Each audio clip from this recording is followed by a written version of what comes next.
आणि शेकडो लोक जखमी झाले होते। या घटनेमध्ये संभाजी भिडे आणि मिलिंद एकबोटे यांच्या नावानं फिर्यादी दाखल करण्यात आल्या होत्या।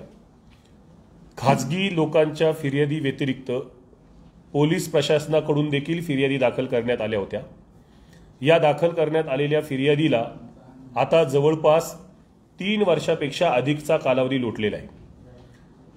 खरं तर कोणत्याही गुन्ह्याचं चार्जशीट हे जास्तीत जास्त 90 दिवसाच्या आत दाखल करणं कायद्यान्वये पोलिसांना बंधनकारक आहे। भीमा कोरेगाव हल्ल्याच्या संदर्भामध्ये जे तपास काम केलं जात आहे यामध्ये असं कोणतंही कायद्याचं बंधन पाळलं गेलेलं नाही। ॲट्रॉसिटी कायद्यामध्ये काही गुन्हे यामध्ये नोंद असल्यामुळे 90 दिवसाच्या ऐवजी 60 दिवसामध्येच याचं चार्जशीट जाणं अपेक्षित होतं। ते देखील चार्जशीट दाखल केलेलं नाही, म्हणजे ॲट्रॉसिटी कायद्याचा सुद्धा व्हायलेशन या गुन्ह्याचा तपास करताना झालेला आहे। आज 3 वर्षानंतर सुद्धा या प्रकरणी दाखल गुन्ह्यातील सर्व आरोपी अटक नाहीत। यामध्ये कोणत्याही गुन्ह्यामध्ये चार्जशीट दाखल झालेलं नाहीये। त्यामुळे आंबेडकरी जनता ही न्यायापासून गेल्या 3 वर्षापासून पूर्णतः दूर आहे। केवळ दूर आहे असं नव्हे तर न्यायाची प्रक्रिया सुरू झालेली नाही। त्यामुळे याबद्दल आंबेडकरी जनतेमध्ये एक मोठी अस्वस्थता आहे। भीमा कोरेगाव आंबेडकरी अनुयायांवर हल्ला केल्याप्रकरणी मार्च 2018 मध्येच यातील प्रमुख संशयित आरोपींपैकी मिलिंद एकबोटे यांची अटक झालेली होती। पहिल्या गुन्ह्यामध्ये सर्वोच्च न्यायालयामध्ये त्यांचा जामीन अर्ज फेटाळल्यानंतर त्यांना अटक केली गेली होती। त्या अटकेमध्ये ज्या वेळेला पोलिसांनी तपास केला त्यावेळेला पोलिसांनी दाखल केलेल्या दुसऱ्या गुन्ह्यामध्ये देखील त्यांना अटक केली गेली होती।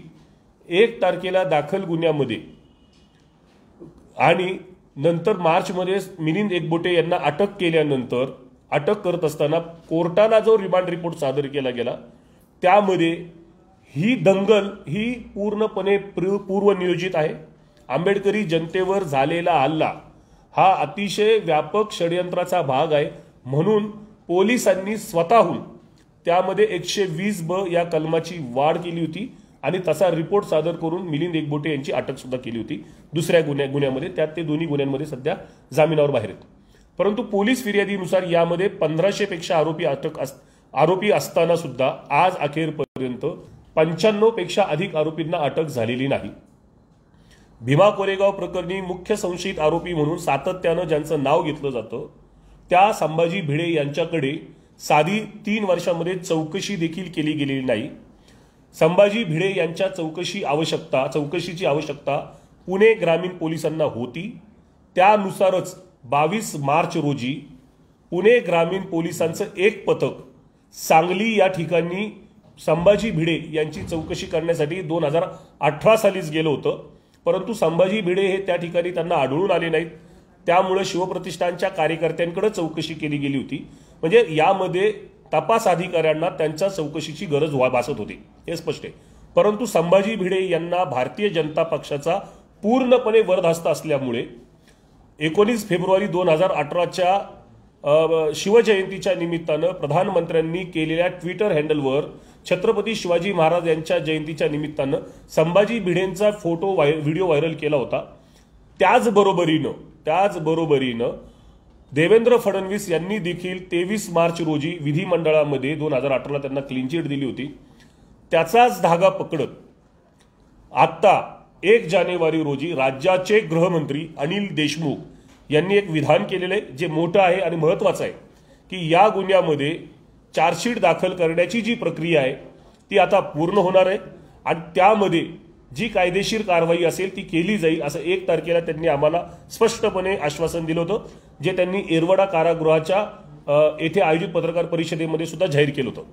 पण यामध्ये अतिशय गंभीर बाब आमच्या निदर्शनास आलेली आहे की भीमा कोरेगाव दंगल प्रकरणी मागच्या सरकारनं जी भूमिका घेतली होती तीच भूमिका हे सरकार सुद्धा घेत आहे आणि येत्या 2 ते 4 दिवसांमध्ये जे चार्जशीट दाखल होणार आहे पुणे सेशन कोर्टामध्ये भीमा कोरेगाव दंगलीच्या अनुषंगाने त्या चार्जशीटमध्ये संभाजी भिडे यांचं नाव वगळण्यात आलेलं आहे।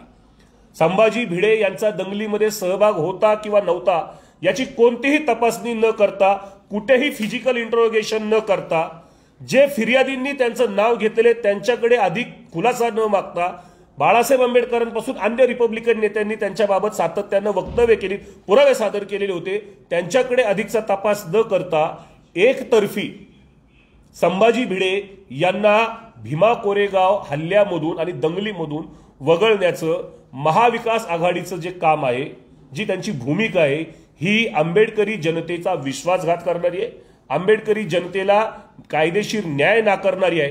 कारण या दंगलीमध्ये संभाजी भिडे यांचा सहभाग आहे. संभाजी भिडे यांना अटक व्हायला हवी असं राष्ट्रवादी काँग्रेस पक्षानं वेळोवेळी 2019 पूर्वी सर्व ठिकाणी जाहीर भूमिका घेतली होती. विधिमंडळामध्ये भूमिका घेतली होती, राज्यसभेमध्ये भूमिका घेतली होती, लोकसभेमध्ये भूमिका घेतली. तीच भूमिका काँग्रेस पक्षानं सुद्धा घेतली होती. राष्ट्रवादी काँग्रेस पक्षानं त्यांचं हल्लाबोल आंदोलन असेल किंवा अन्य ठिकाणी देखील संभाजी भिडे यांच्या अटकेचा आग्रह धरला होता. परंतु आज ज्या वेळेला त्यांच्याकडे गृह मंत्रालय आहे, अशा वेळेला मात्र ते संभाजी भिडे यास पूर्णपणे क्लीन चिट देत आहेत. त्यांचा या दंगलीमध्ये सहभाग नाही, किंबहुना त्यांच्यावर दाखल केलेल्या फिर्यादी या खोट्या आहेत असं जे काही प्रमाणपत्र त्यांना दिलेले, त्याचा आम्ही तीव्र निषेध करत आहोत. भीमा कोरेगाव हल्ल्याच्या अनुषंगाने आजपर्यंत राज्याचे मुख्यमंत्री असणारे उद्धव ठाकरे हे संभाजी भिडे यांचे अतिशय जवळचे स्नेही आहेत. त्यांचे व्यक्तिगत संबंध आपल्या सगळ्यांना सर्वश्रुत आहेत. त्यांनी त्यावेळेला देखील संभाजी भिडे यांची पाठराखण करण्याचा प्रयत्न केला गेला होता. आज ज्या वेळेला ते मुख्यमंत्री आहेत, त्यावेळेला त्यांनी कायद्यान्वये काम करणं आम्हाला अपेक्षित होतं व आहे.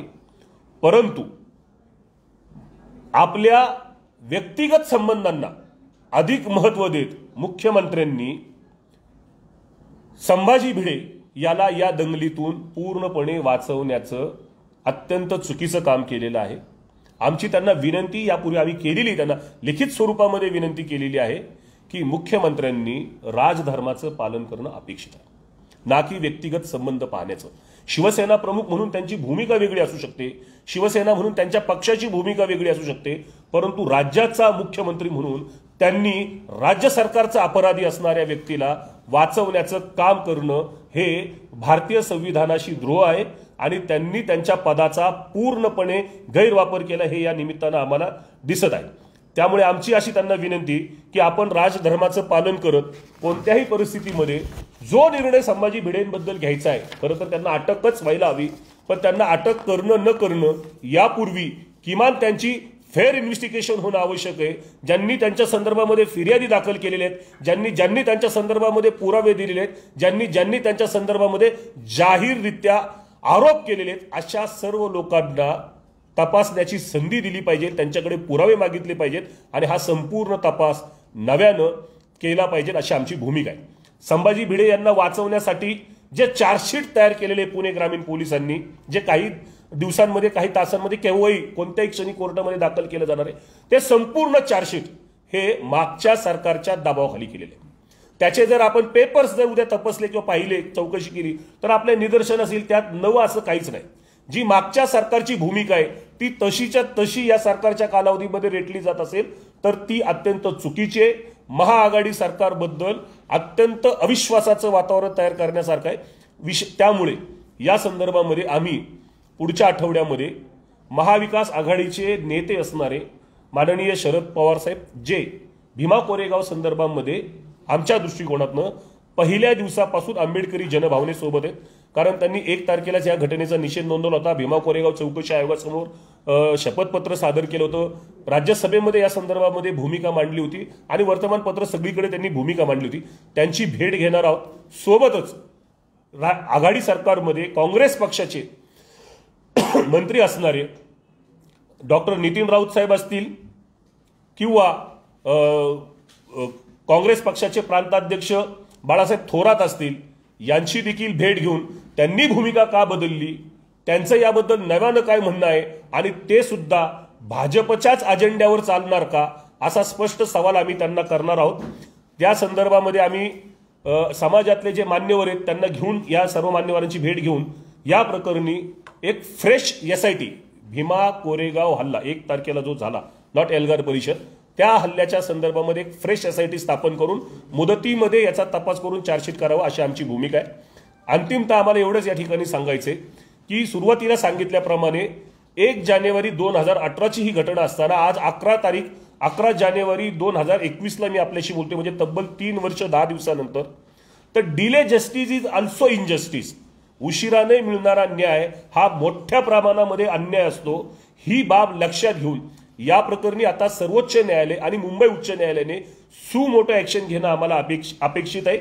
कारण राज्य सरकार यामध्ये मुख्य आरोपींना वाचवते आणि केवळ मुख्य आरोपींनाच नव्हे तर सर्व प्रकरण हे किरकोळ भांडणाचं स्वरूप करून दडपण्याचा प्रयत्न करते. त्यामुळे या संपूर्ण प्रक्रियेची मुंबई उच्च न्यायालयाने च्या देखरेखीखाली संपूर्ण ट्रायल झाली पाहिजे, संपूर्ण तपास झाला पाहिजे. यासाठी आम्ही एक ऑनलाईन कॅम्पेनिंग 14 जानेवारी मराठवाडा विद्यापीठाच्या नामांतराचा दिवस आहे, तिथपासून ते 26 जानेवारीपर्यंत आम्ही चालवत आहोत. आणि या ऑनलाईन कॅम्पेनच्या माध्यमातून एक ऑनलाईन पिटिशन आम्ही तयार करत आहोत, जे लोकांना इंट्रोड्यूस केलं जाईल, ज्यामध्ये भीमा कोरेगाव हल्ल्याच्या अनुषंगाने तातडीनं चार्जशीट दाखल होण्यासाठी ज्या ज्या काही कायदेशीर कारवाई करणं अपेक्षित आहेत त्या केल्या जाव्यात अशा स्वरूपाच्या 1,00,000 सह्यांचं कॅम्पेनिंग आम्ही माननीय सर्वोच्च न्यायालय आणि मुंबई उच्च न्यायालयाचे मुख्य न्यायाधीश यांना आम्ही पाठवत आहोत. सोबतच रजिस्टर्ड ऑफ सुप्रीम कोर्ट आणि रजिस्टर्ड ऑफ बॉम्बे हायकोर्ट यांना देखील 25,000 सह्यांचं व्यक्तिगत पातळीवरची निवेदनं ईमेलद्वारे आम्ही त्यांना पाठवत आहोत. आणि त्यात त्यांना आम्ही विनंती करणार आहोत की delay justice is also injustice. आपण तातडीनं यामध्ये भूमिका घ्यावी आणि आंबेडकरी जनतेवर आणि महाराष्ट्राच्या सामाजिक ध्रुवीकरणाला कारणीभूत ठरणाऱ्या दंगलीच्या आरोपींना, त्याच्या खऱ्या मास्टर माइंडला आपण अरेस्ट करावी, त्यांना शासित करावं आणि ही केस 6 महिन्याच्या आत कायदेशीर दृष्ट्या निकाली काढावी अशी आम्ही त्यांना विनंती करणार आहोत. ही माहिती देण्यासाठी आजची आपली पत्रकार परिषद होती.